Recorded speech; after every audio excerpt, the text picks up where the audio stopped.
Hello, ladies and gentlemen, and welcome to this edition of Full Court Press Basketball Debate. Chris Guyette here with Yvonne Juneau.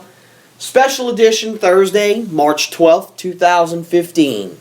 A lot to talk about, a lot on the table today. We start with last night's games, and we start with Chris Paul scoring 33 points and dishing out 9 assists as the Clippers rock OKC. Yvonne, first question. In your mind, what won this game for the Clippers? What or who?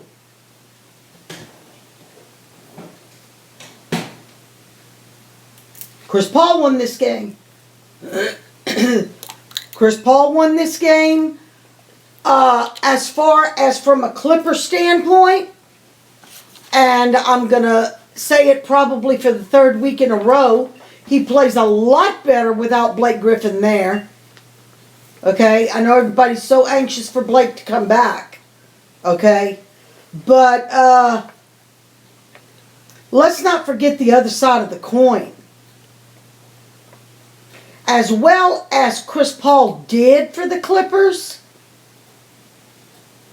let's talk about what happened to OKC. OKC did not play a regular OKC game. You could say that. Okay? So, I pose the question to you, Chris. As well as the Clippers did, as well as Chris Paul did, as many points as they put on the board without Blake Griffin, which to me is not a disadvantage, him not being there. As much as awesome as it was to watch, it definitely could have been flipped around the other way if OKC had played their regular game. Because OKC was not OKC.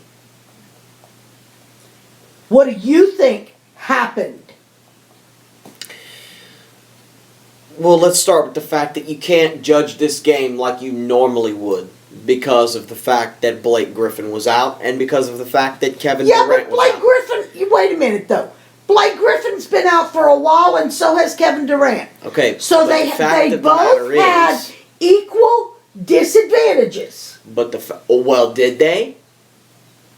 Yeah. Because in essence, by saying that, you're saying that Kevin Durant is as good as Blake Griffin, or that Blake Griffin is as good as Kevin Durant. No. I'm not talking about. They had disadvantages as far as potential. Or being one player better than the other or whatever. They both had a disadvantage at having one key person out. Okay, if you want to look at it that way.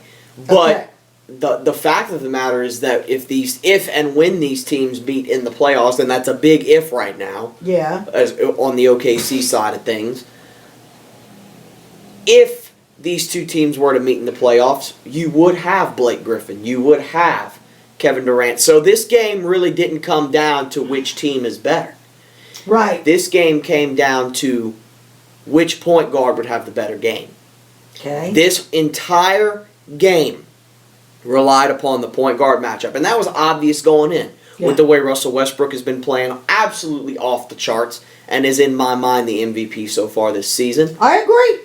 I do. As much as I love Chris Paul. Against the savvy veteran Chris Paul. Yeah. Which point guard would step up? Which point guard would have the better game? Whichever point guard had the better game, that team would probably win, and that was the case. Absolutely. Chris Paul with 33 points, 9 assists.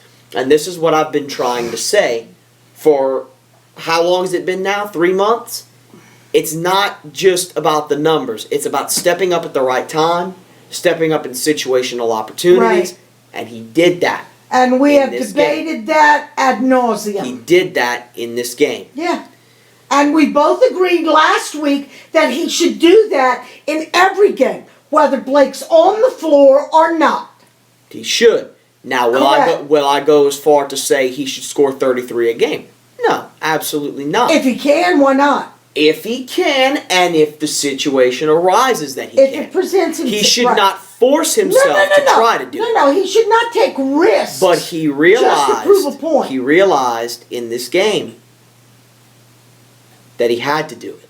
Well, not only did he have to do it, he was afforded the opportunity to do it because Westbrook had 10 turnovers. Well, here's the thing.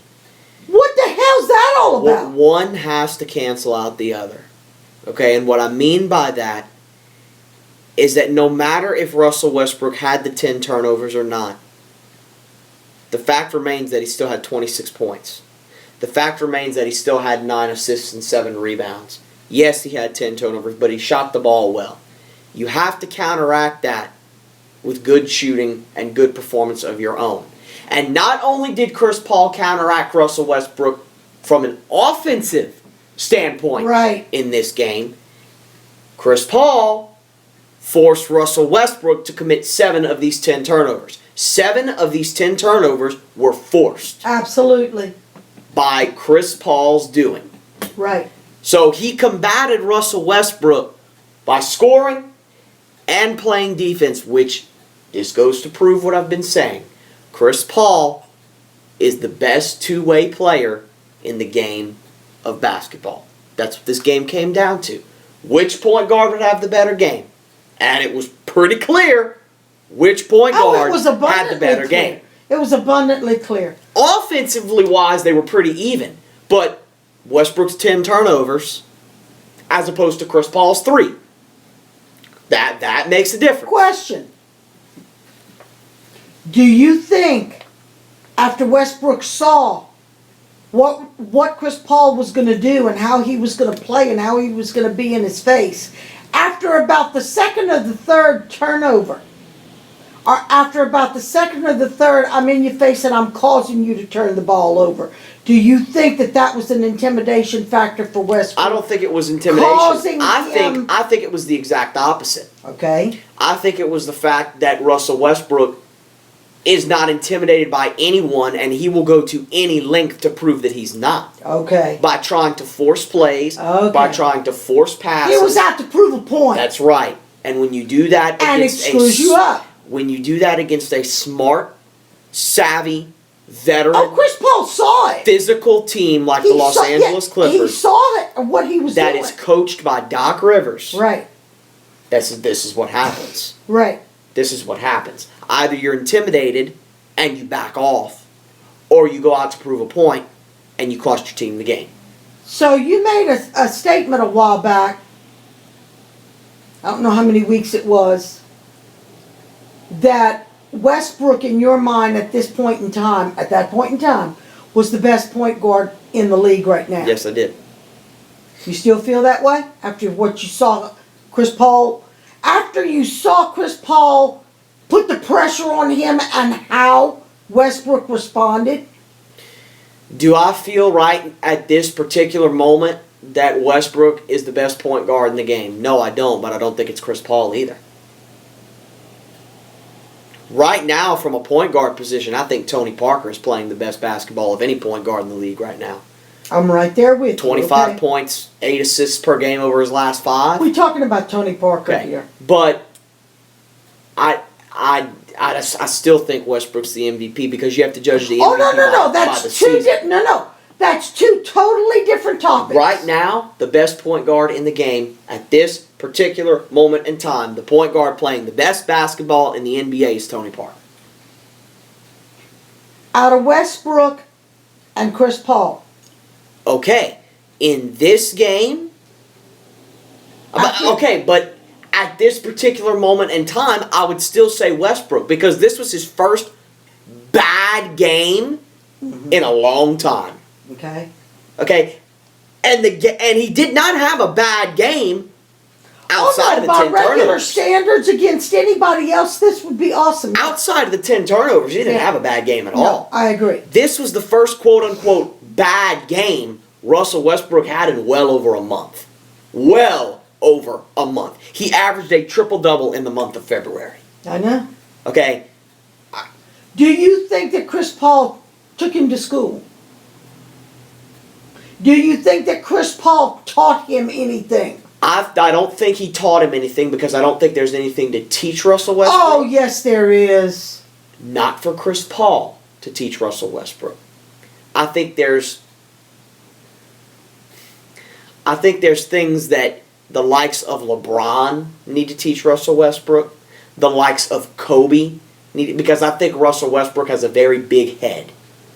But that's why another point guard should be teaching him his lessons. I'm not saying that I think Westbrook is awesome. I told you a few weeks back I changed my mind. I don't think. But it takes another point guard to teach a point guard that, whoa, you're not as great as you think you are. Let me show you something. I don't think. Which may make Westbrook think next time about, do I really want to take a chance to try to force this issue? I don't think that Chris Paul took Westbrook to school. I think Chris Paul showed his superiority. I think Chris Paul showed... Isn't that the same thing? No, it's not. Why? No, it's not. Because the stats were almost equal outside of the 10 turnovers. That's a big difference. Yeah, it is. But outside... Okay, taking somebody to school would be Chris Paul scoring 33 and Westbrook scoring 10. That would be taking somebody to school. You don't think 10 turnovers is a big... I do. But a lot of them were forced by Chris Paul, and some of them were not. Exactly. That's my I don't think point. he took him to school. I think Chris Paul showed him that, hey, you want to go through somebody, you got to go through me. There's a difference between teaching somebody that you're still on top and teaching and taking somebody to school. Okay. I draw a line. Okay. Chris Paul did show his superiority. Chris Paul, more than anything in this game, Chris Paul showed his basketball IQ. If he wants to force something, well, he's a veteran player. Let him force something. He's a veteran player. Do you think this was an eye-opening experience for Westbrook? I think it should have been. If it wasn't, then he's crazy. I think it should have been, but... Did you watch? Did you see? There were times that I said to myself, don't do that. What are you doing? You know what's going to happen, and he did it anyway. That's Russell Westbrook's mentality. And that's because he's young, and that's because he's learning, and that's because right now, let's be perfectly honest, with his record right now, as much as I want him to get that MVP award, he does not need to get a big swell head and let it go to his head and think that just because he's done this, that means it's smooth sailing from here on out. But yeah.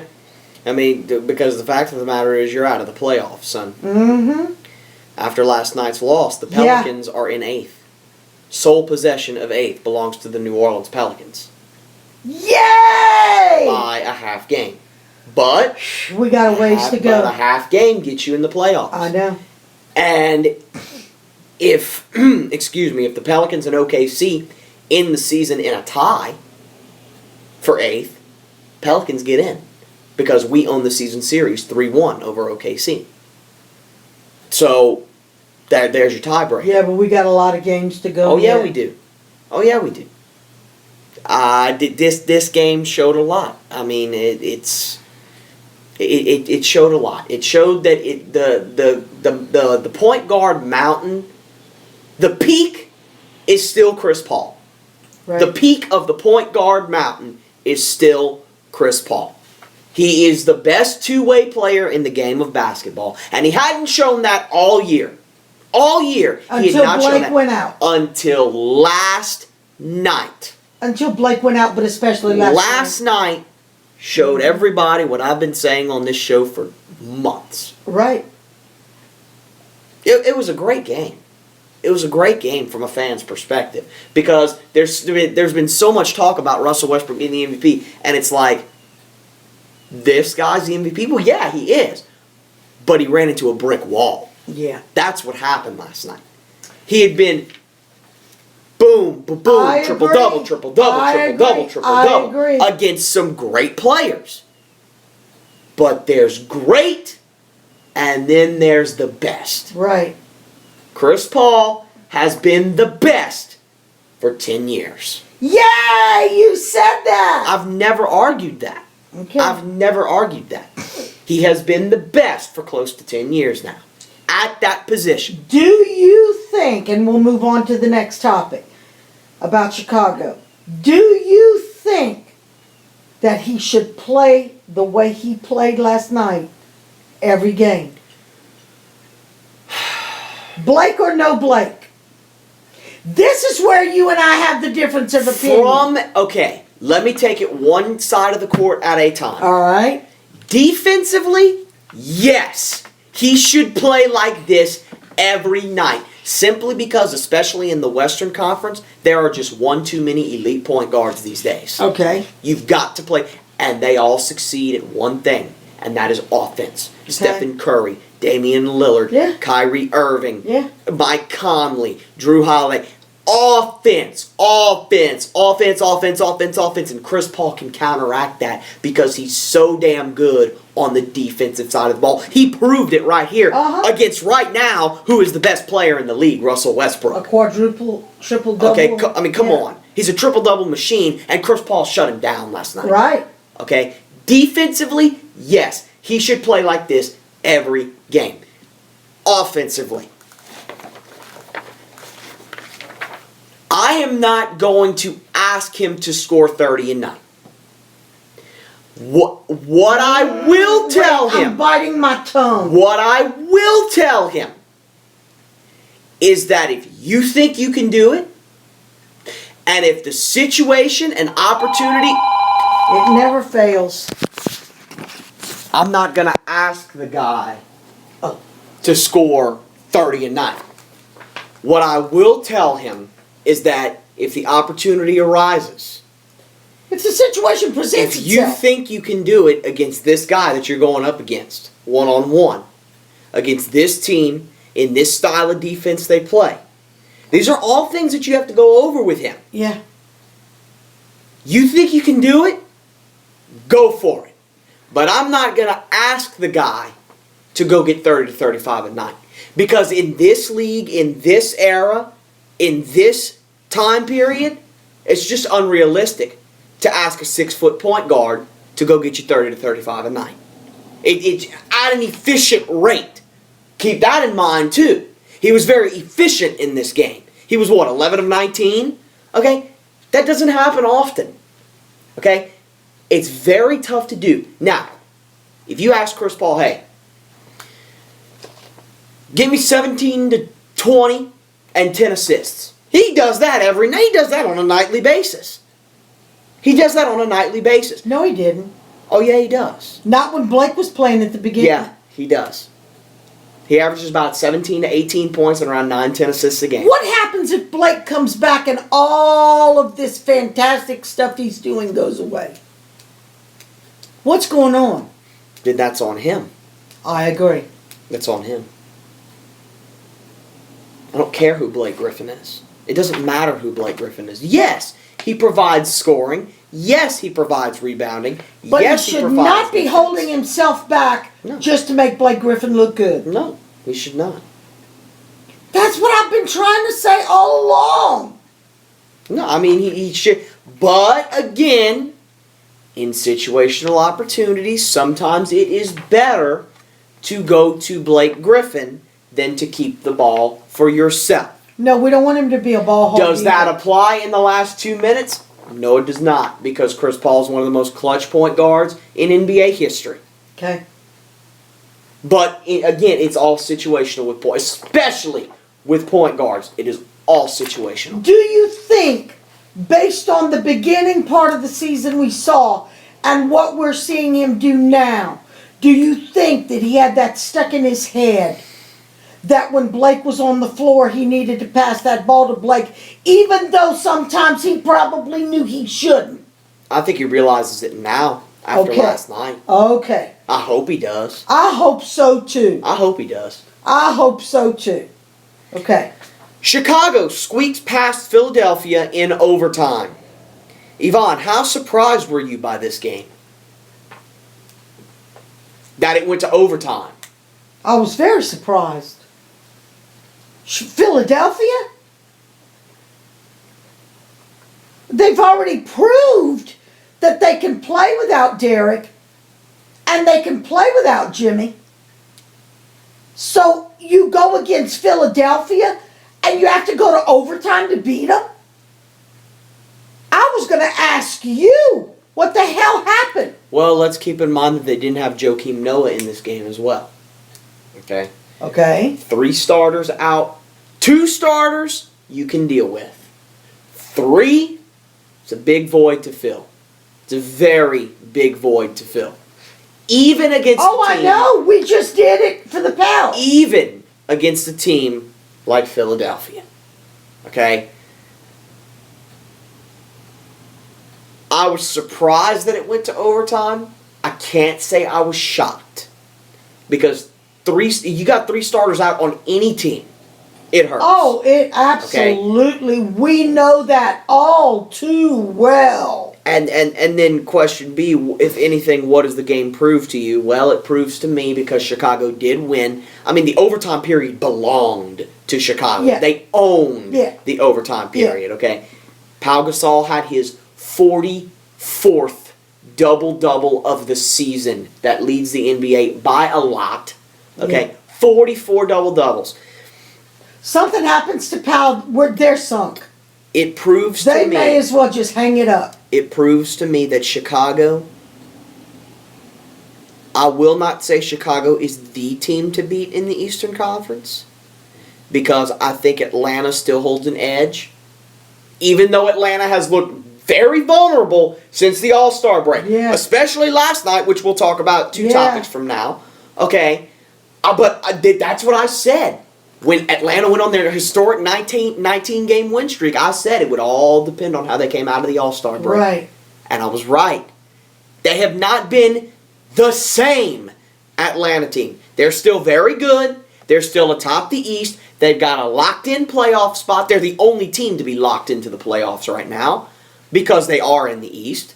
Okay? They're still Atlanta, but they're not, ooh, Atlanta. They don't have that ghostly appearance about them that Right. nobody wants to attack them. Untouchable. Right. Okay? Chicago, when you have 3 starters out and you can still win an overtime game on the road by 9, it proves that you got something going on. And it proves that you are tough to beat. What's wrong with Joakim? He had right knee soreness. He's going to be back for the next game. And Butler's coming back. He'll be back next week. And what's the status of Derrick Rose is probably going to play in the playoffs. But he won't be back till then. Probably not. And I don't recommend he come back before then. If they make it to the playoffs. They'll make it. They're in the 3rd seed right now. They're not dropping out. They're not dropping out. They'd have to lose every other game from now on. To not make it somewhere between 3 and 8. They're in. It's safe. It's pretty safe to say they're in. Okay? Come playoff time, this team's going to be hard to deal with. I don't care who plays them. I don't care if Cleveland plays them. I don't care if Atlanta plays them. I don't care if Washington Now plays them. you say they're going to be tough to beat. You mean if all 3 come back? Even if 2 of them come back. Even without Derrick Rose, they're going to be tough to beat because let's not forget Aaron Brooks had 31 points in this game. Mm-hmm. Aaron Brooks had 31 points in this game. Okay? They're going to be tough to beat no matter what because of how deep they are. Because of Pau Gasol. Because of Joakim Noah, Jimmy Butler. Taj Gibson's going to... Wait! They were without 4 players last night. Yeah. Taj Gibson. When he comes back. I mean, come on. This team is going to be very tough to beat come playoff time. Even without Derrick Rose. If he doesn't come back. Totally off the subject here. This is a perfect example. And only for those of you out there listening, this only reinforces what Adam Silver was saying about extending the play season. You got a team like Chicago, 4 players out last night. If they wouldn't be pushing so hard, doing back-to-backs, the schedule wouldn't be so tight, maybe there would not need to be No, I agree. 4 players out I at agree. one time. I agree. Okay. Boston shocks Memphis at home. Yvonne, how surprised were you at this outcome? And how much faith do you have in Memphis? And why? What do you mean, how much faith do I have in Memphis? Memphis is a hell of a team. There's no excuse this should have happened last night. There's no excuse this should happen last night. I can tell you exactly what happened last night. You know what happened last night? They're on the road. They went to Boston. They thought, oh my God, this is a piece of cake. This is a walk in the park. This is no big deal. We're going to go. They took it for granted. I don't think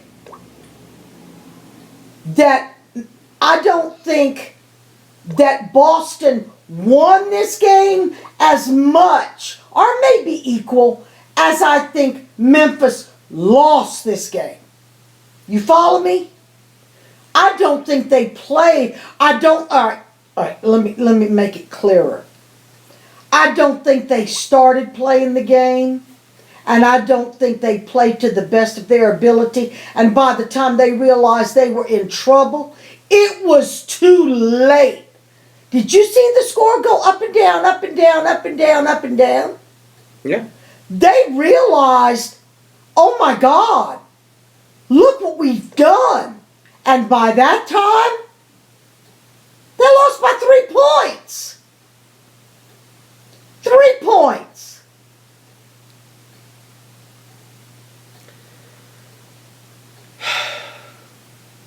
I don't think they played to the best of it. This is not the same Memphis team. This is not the same Memphis team that we have seen play since the beginning of the season.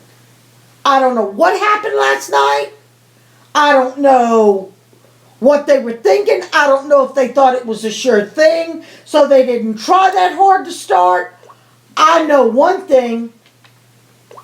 Boston, once they saw that Memphis was not playing to the best of their ability or was not playing with the gusto that they usually play with, I think Boston buckled down and said, oh yeah? Watch this. I think this is all on Memphis. If that's what you're asking me, I think this is all on Memphis.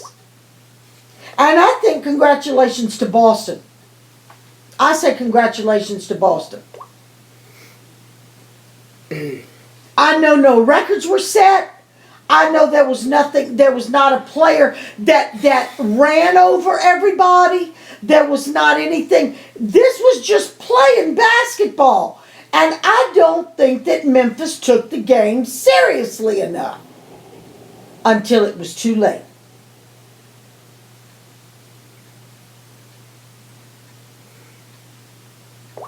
No comments? Hang on one second. And shame on them if that's what they did. Shame on them if that's what they did. Okay. I don't necessarily disagree with your assessment, but I am going to say that Zach Randolph going 4 out of 9 and Marc Gasol going 4 out of 9 and Jeff Green going 4 out of 13 and Courtney Lee going 2 out of 10 is not going to help Memphis' cause. But you're going to tell me that Memphis lost this game. But I'm going to counteract that with the fact that Boston played this game with 10 guys available on their entire roster. 10 guys. Okay. That's 5 starters and 1 sub for each of them. Okay. 10 guys. To me, whereas Memphis had 13 guys at their disposal. To me, that shows something. It shows effort. It shows will. It shows determination. Okay. It shows the fact that you're right. Memphis did underestimate Boston. Absolutely. But let's not discredit Boston here. No. Let's make sure, ladies and gentlemen, that we realize that Boston took advantage. had 5 starters. Yeah. A guy for each of them, plus 3 more. Boston had 10. Memphis had a 3-guy advantage and still managed to lose this game. let's also not forget that Memphis committed a season high 21 turnovers in this game. Mm-hmm. They average 8. Okay? That shows something about Boston's defense. I don't know. I don't know who it shows more about. It's pretty even. But I'm leaning towards Boston. Simply because of 13 versus 10 and 10 wins. That shouldn't happen. It shouldn't happen. 2 out of 8. 4 out of 8. And what was the other one? No, Something out of 4 13? out of 9, 4 out of 9, 4 out of 13, 2 out of 10. Okay, but does that not show something about Boston's defense? That their defense was good? Maybe they forced those misses.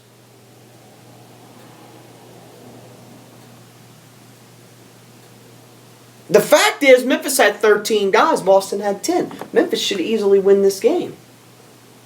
The Memphis players are better than the Boston players. That's my point. Mm-hmm. That's my point. Memphis should easily win this game. But that's not what happened. No. So how much faith do I have in Memphis? Well, the only good sign is that Mike Conley was fantastic in this game in his return after a 5-game absence. 9 out of 12, 20 points. He was fabulous in this game. That's the only good thing Memphis showed. Oh, and Tony Allen was good. Tony Allen had 16. But other than that, Memphis didn't show me too much. Memphis didn't give me much reason to have faith in them in this game. No kidding. But, come playoff time, the playoffs are a whole new season. Memphis has a tendency to shift it into a higher gear come playoff time. And Memphis, let's be honest, is still the 2 seed in the highly packed Western Conference. All the more reason But- that they should not have had If some you of the lose- scoring that they had. If you lose to a team like Boston, who is battling for the 8th seed in the Eastern Conference, what are you going to do in the first round when you play the San Antonio Spurs? Oh, you can forget it. You can forget it. It's not So gonna right happen. now, at this particular moment in time, I have about no faith. No. Because if the playoffs started today, Memphis would play San Antonio, and I'm taking San Antonio in 5 in that series. I give Memphis Or one game. more. I gave Yeah. Memphis one win because game 1 will be in Memphis. But other than that, If they play like they played last night, it would be a sweep. please. Denver stuns Atlanta by 13 points. Yvonne, what, if anything, did this game prove to you? I have no idea what to say about this. I have absolutely no idea what to say. There's only one thing you should be saying about this. Shock. Vulnerability. There was another media hype. Okay, remember how during the off season, when we had our off season debate, the one that was 8 pages long that lasted 6 or 8 parts. Yeah. Okay, about Kevin Love and the hype build up about him, and he wasn't about the hype. Okay. But everybody bought into it, even though they didn't realize they did. You remember that whole conversation? Yeah. This is what's happened with Atlanta. That 19-game win streak, everybody was buying in. Oh my God, Atlanta, because nobody expected it. And rightfully so. But with that, Yeah, but they were proven that they Right. needed to be there. but with that hype, it builds a mirage of invulnerability, of unbeatableness. Okay. And they're not unbeatable. Anybody on any given day. That's what this game proved. Is that Atlanta is beatable.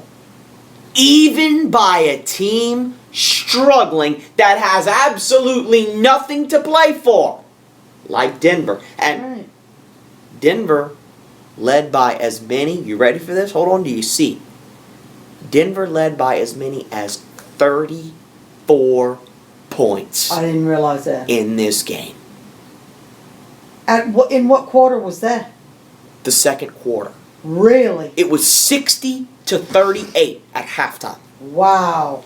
I And the didn't know third that. quarter, they pushed it to 34 points. You want to talk about underestimating a team? You want to talk about All not the showing more, up? All right, wait a minute. And they lost by 13. All the more reason. That proved right there, if they could come back from a 34-point deficit to come back and only lose by 13, that means they weren't even trying. If you can come back from that much of a point spread to only, they still lost. But to come back from that much of a Well, point the fact spread, is that they were down by 34 to Denver. That stops me in my tracks right there. Uh-huh. Atlanta's down to Denver by 34. right, That stops me right there. right. So, question B. Is Atlanta still your favorite in the East? Why or why not? Yeah. Yeah. Because we've seen what they can do. Because I know that they can. I don't know what happened last night, and I don't know if this was just a... Is this another case of what we were just talking about? Did they think, oh, we don't even have to Possibly. try. This is a piece of cake. This is a Possibly. walk in the park. Possibly. Can you imagine what the conversation was like in the locker room at halftime? I can tell you well, I can't tell you what was said at halftime, but I can tell you what was said after the game by Mike Budenholzer. And that is that if you want to be in the Eastern Conference Final, because just because you have 50 wins does not mean you're in the finals. Not a guarantee. Okay, you got to go through 3 more teams in the playoffs before you can even say that you're in the finals. Right. And then you have to play 5 to 7 games in the NBA Finals. Right. Okay? Where do you think their ranking will be? I think Atlanta's the 1 seed Okay. because they're so high up right now. But Thank goodness they're so high up right now. seeding means nothing to a team like Cleveland, Right. to a team like Chicago, Right. to a team like Toronto. You're going to have to... And honestly, can this Atlanta team beat a LeBron James-led team in a 7-game series? I don't know. I'm inclined to say no. In 1 game, yeah, I'm taking Atlanta. But in a 7-game series? I don't understand the mindset of going to someone else's court and thinking, oh, well, this is a piece of cake, this is a walk in the park. That's all well and good. We're not going to give it 150%, okay? But not to be down by 34 points. And you know why you don't... Good point. And you know why you don't understand that? Because nobody should ever think like that. Right. Exactly. That's why you don't understand. If you already know you're going to beat them and you already have the confidence to At know, least just go out there and do it. go out there and do it and just be done with it.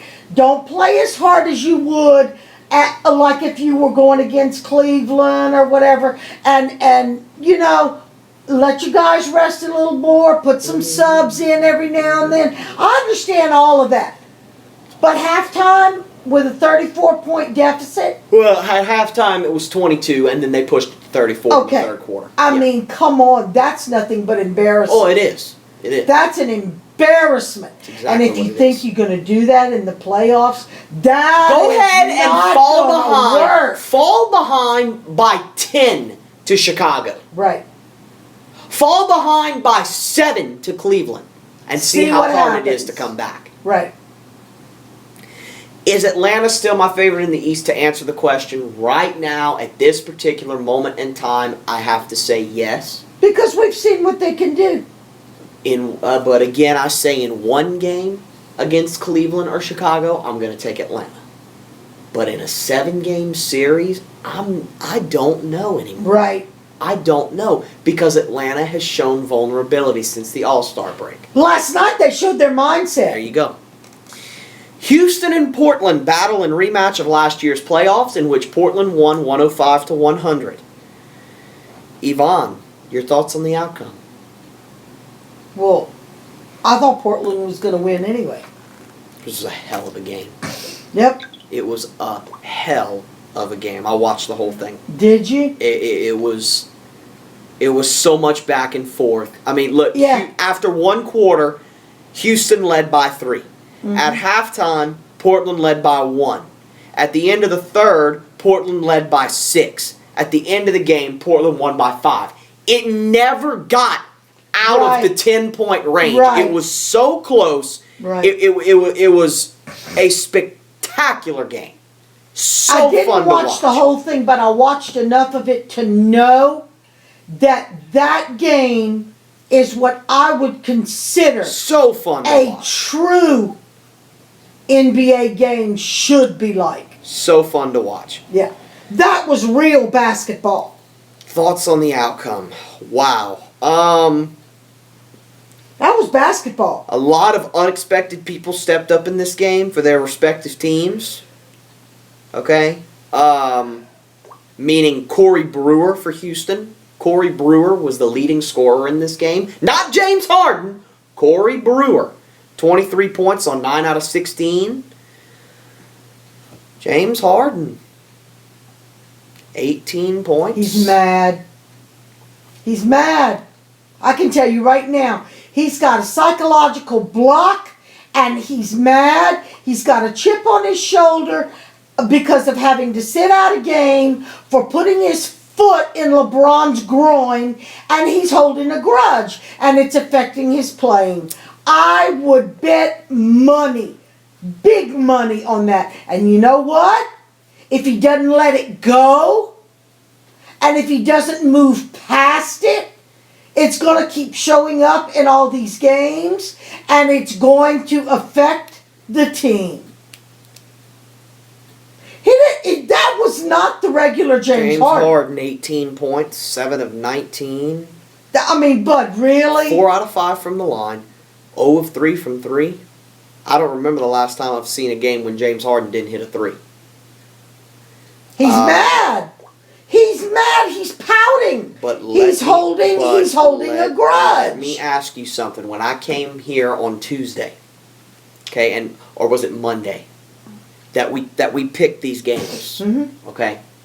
We had a big conversation about this game, Mm-hmm. and I said that this game was going to come down to the fact, and here's why I'm picking Portland, because Dwight Howard does not play in this game. Right. Which means LaMarcus Aldridge. Right. Okay, do you recall this? Yeah. Okay, Aldridge, 26 points, 14 rebounds Yeah.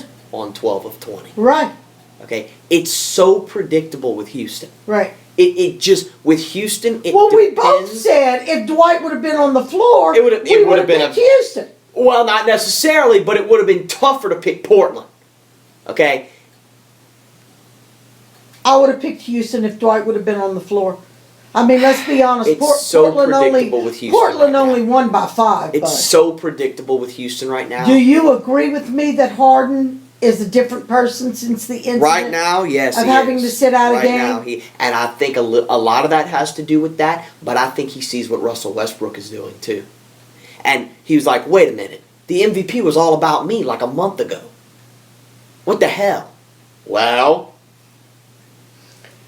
Okay, but you couple that with the fact that he might be holding Right. a grudge Exactly. and pouting about That's what having I'm to saying. sit out a Exactly. game and being reprimanded for doing something that he knew he shouldn't have done in the first place. So, which of these teams is more dangerous come playoff time? Oh, well, now you see, And why? that's a tough one to answer. But look on the next page.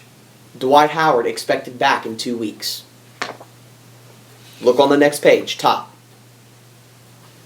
Well, then that changes everything. Okay, so, which of these teams is more dangerous come playoff time, and why? Houston, because Howard's coming back. That's a very simple thing to answer. Unless Harden's still holding that grudge and that chip on his shoulder.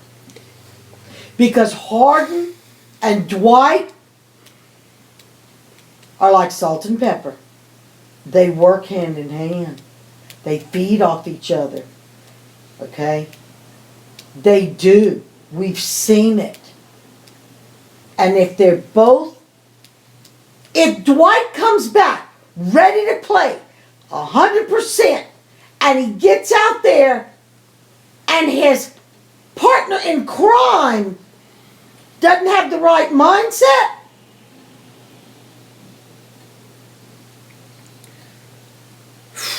it's not going to be pretty. This is a tough question to answer. For the simple fact that Portland lost Wesley Matthews to a torn Achilles a week ago.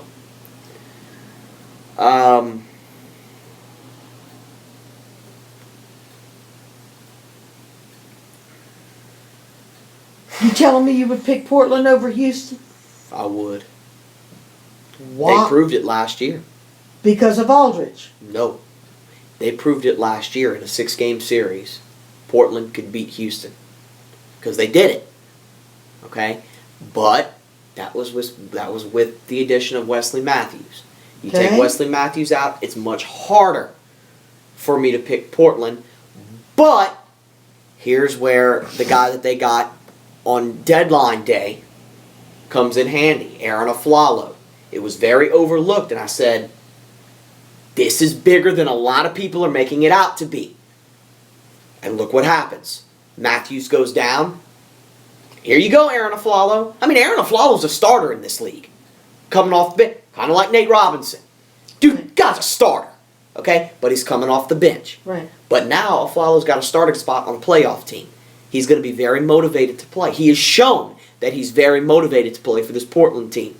And Matthews and Aflalo kind of play the same way. They love to shoot threes. They both play good defense. Aflalo plays a little bit better defense, in my opinion.